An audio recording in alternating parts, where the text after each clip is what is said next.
Magandang araw mga kaibigan. Bigyan natin ng reaction opinion itong post ni Kipi Chu. Isinare niya ang sagutan o batuhan ng manghang na salita between Senator Pia Cayetano, Senator Pia Cayetano and former Miss Universe Gloria Diaz. Ito ang pahayag ni Miss Diaz. Sabi niya, you are KSP. Kulang sa pansin.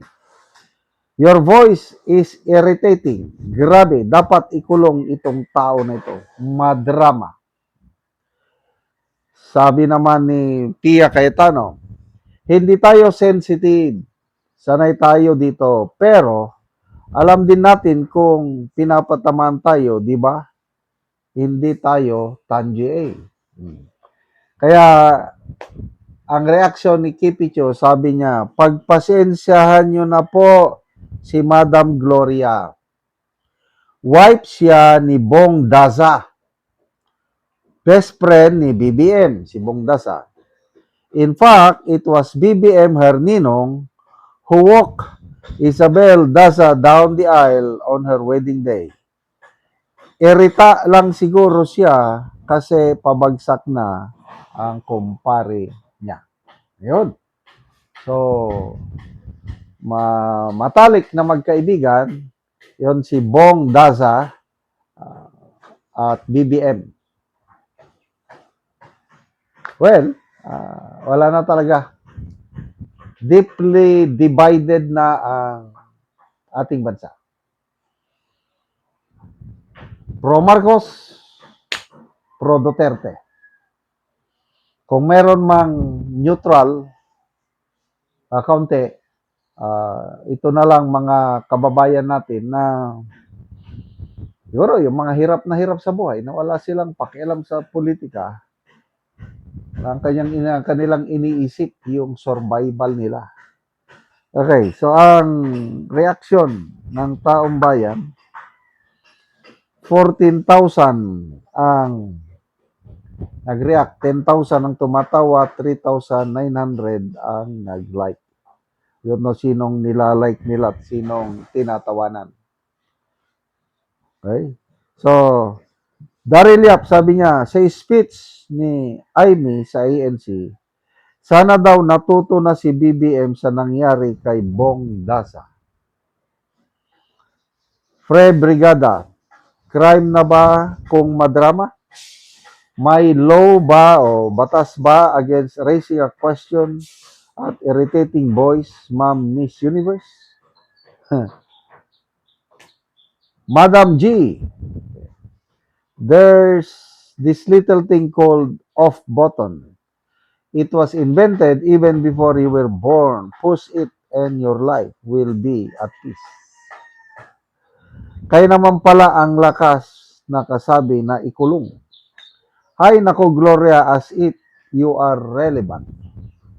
I still remember how Bong Daza was hiding inside the table of Makati City Hall when he was a vice mayor. It was shown on TV many years ago. He kinda said he was worried about someone chasing him or something weird like that. I hope that clip will be uploaded somewhere. So what are you doing, Sandro's stepmom? Ala, naging stepmom ni Sandro. Tell me who your friends are and I will tell you who you are. Kajaming nila si Ngagba, alam na di. Nairita lang, ipapakulong na? Ahaha, ang mga nagmamataas ay ibababa. Okay. So, isa sa mga hinahangaan kong senador ngayon, itong magkapatid na Cayetano.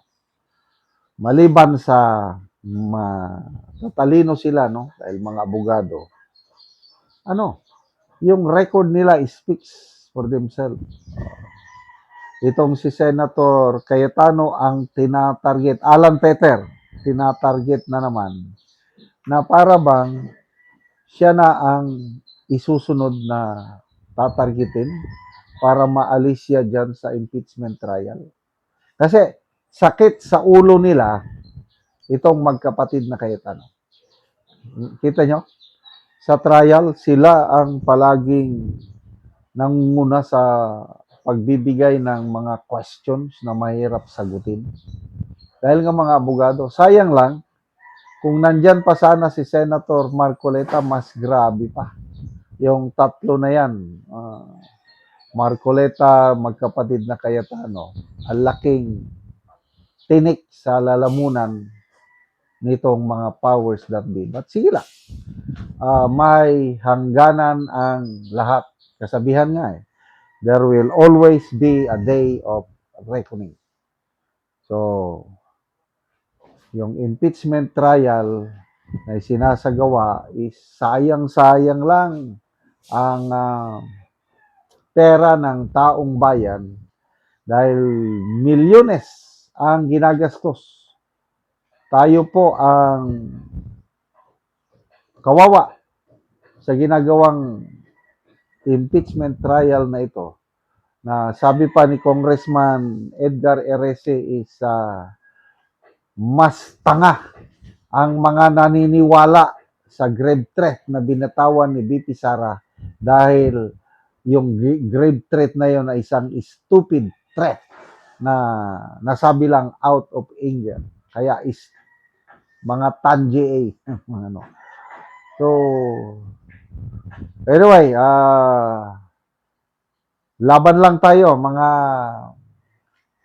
kapwa ko DDS sa pagdasal natin ang mga remaining senators para hindi sila kahit plano nilang ubusin lang, ano bang purpose nila? Maubos nila?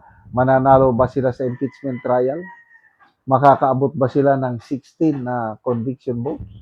O kahit ibaba yung conviction votes to 15, kahit 14, mananalo ba sila? Wala. Kaya itong labanan ito, kasisimula pa lang, alam na natin, panalong-panalo ang ating VP Inday Sara.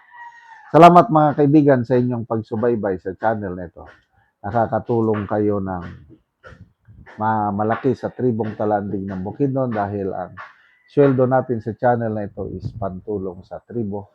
Namimigay tayo ng libreng yero at pako para makapagpatayo sila ng mas maayos na tirahan. Panoorin yung video na ito. Kulang na tagaan og yero.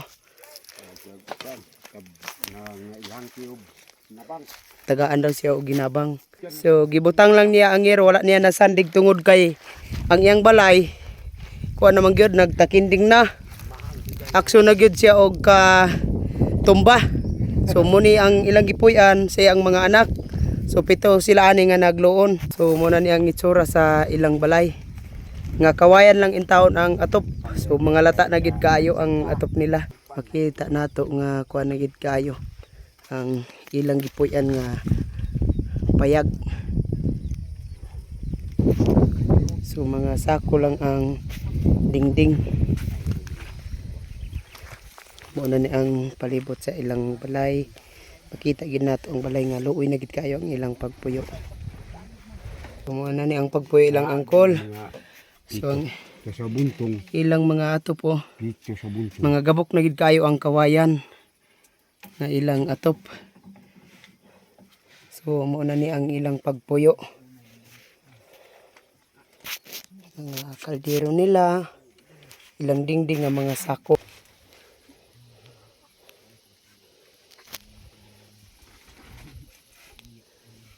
Pila na ni Col ka tuig imong balay?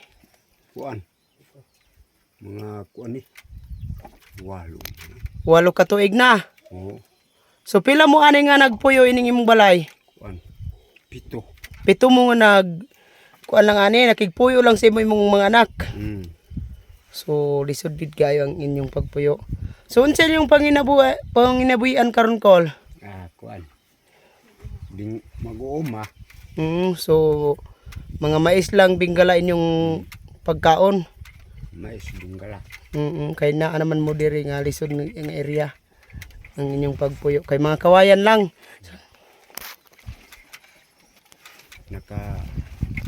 Salamat sa Ginoo, hinabang kay Gido ko.